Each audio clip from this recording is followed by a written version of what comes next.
اس میں ابتدائے زمین و آسمان اور پیدائش آدم علیہ السلام کا ذکر فرمایا ہے۔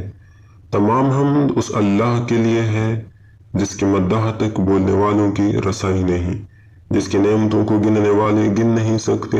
نہ کوشش کرنے والے اس کا حق ادا کر سکتے ہیں، نہ بلند پرواز ہمتیں اسے پا سکتی ہیں، نہ عقل و فہم کی گہرائیاں اس کی تہہ تک پہنچ سکتی ہیں۔ اس کی کمال ذات کی کوئی حد معین نہیں، نہ اس کے لیے توصیفی الفاظ ہیں، نہ اس کی ابتدا کے لیے کوئی وقت ہے جسے شمار میں لایا جا سکے، نہ اس کی کوئی مدت ہے جو کہیں پر ختم ہو جائے۔ فطر الخلائق بقدرتہ، اس نے مخلوقات کو اپنی قدرت سے پیدا کیا۔ ونشر الریاح برحمتہ،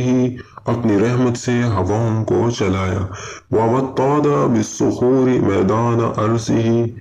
اور تھرتھراتی ہوئی زمین پر پہاڑوں کی میخیں گاڑی۔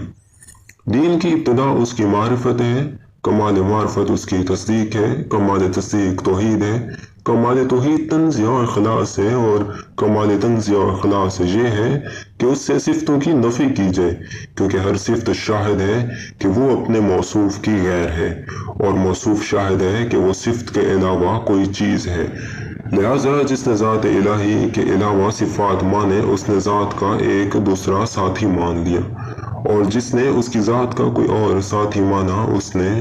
دوئی پیدا کی، اور جس نے دوئی پیدا کی اس نے اس کے لیے جزو بنا ڈالا،